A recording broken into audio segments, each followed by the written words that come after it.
This is for the overachievers of YouTube. The ones who set their sight on a goal and pour everything they can into making it happen, even if that means rewrites and late nights. The ones who are relentless, driven, obsessed, and proud of it. The ones who constantly toe the line between pushing yourself to achieve great things and pushing yourself off of a cliff. I've been an overachiever my entire life. And when I decided to start out on YouTube, it was no exception. I didn't want to just make videos. I wanted to create a life I loved, making videos I loved. I wanted freedom and fun and the opportunity for self-expression and creativity. So in typical overachiever fashion, I inhaled everything I possibly could about the way that YouTube worked. YouTube advice videos, interviews, courses, you name it, I did it. And through the process, I realized there was a whole lot more to making a good video than I had ever imagined. It wasn't as simple as come up with a video idea, film yourself, edit, and upload. All of a sudden, there was a formula for success. You needed an idea that was interesting and broadly enough to go viral. You needed a title and thumbnail that were as clickable as possible. You needed to nail your intro and your pacing and your storytelling and your editing. The formula went on and on and on. And the more I learned, the longer it took me to make a video. What used to take 5 hours started taking 10, then 20, then 40. I was doing everything I was supposed to do, and eventually it worked. Videos started hitting hundreds of thousands of views. My channel got monetized, viewers started flooding in, and I was fielding sponsorship offers left and right. I was living my dream, but along the way, something happened. The spark, the creativity, the energy that carried me from video to video started to fade. The thrill of views kept me going for a while, but before long, it was pressure that took its place. The pressure to keep growing, keep going viral, and to make each video better than the last. This pressure paralyzed me.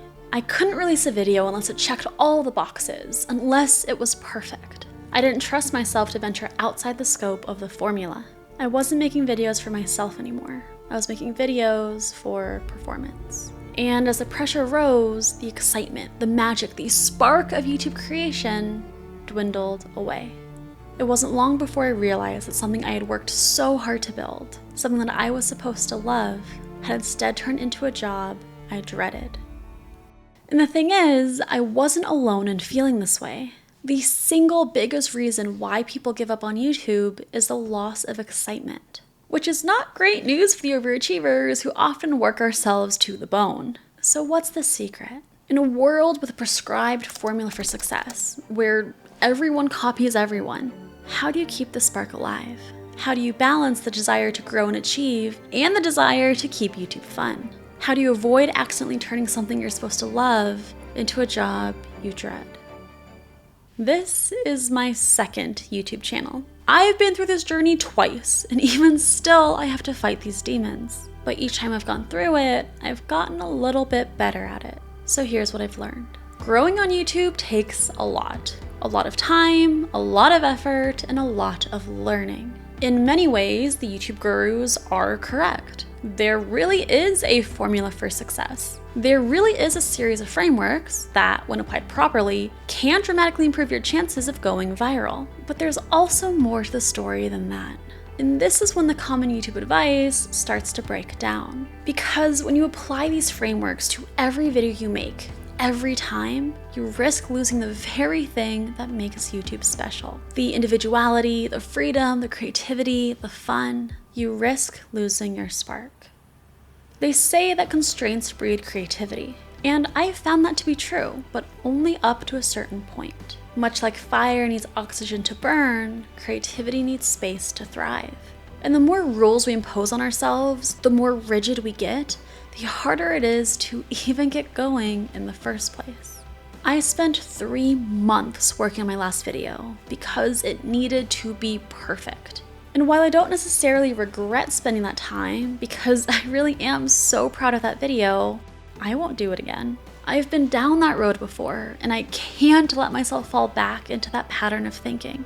Because tunneling on perfection leads us to miss out on so many new ideas and opportunities. And oftentimes, the most novel and successful videos are the result from exploring small offshoots away from the beaten path. And isn't that what YouTube is all about?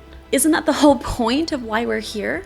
Not to chase perfection or fit a mold, but instead to learn and to grow and to experiment, to discover what we contribute and where we fit in to the ever-changing amalgamation that is YouTube, and to shape a little corner of it just for ourselves, to create a life we love, making videos we love.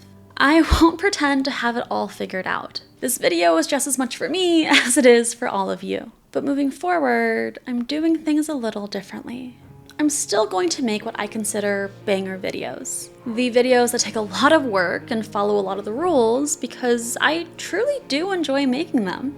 I love the challenge, love going out there and absorbing all of the information I possibly can and bringing my findings back to you. After all, you first have to understand the best practices in order to know which ones to bend or break. And I really do want to achieve great things on YouTube, and making banger videos is the best way to do that.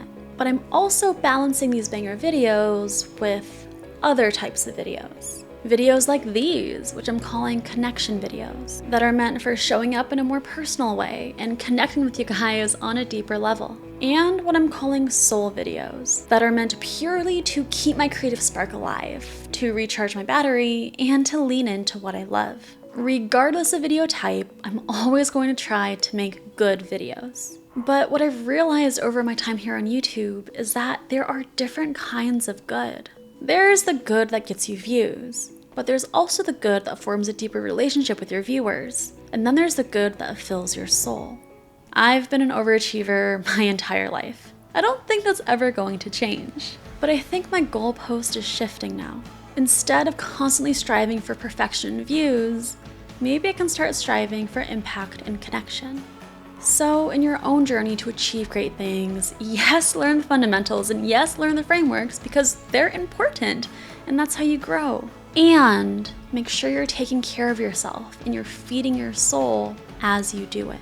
Because the world needs to hear what you have to say. Just make sure you stick around long enough to say it. So here's to the overachievers of YouTube, creating lives they love, making videos they love. We got this. Keep creating, and I'll see you in the next video.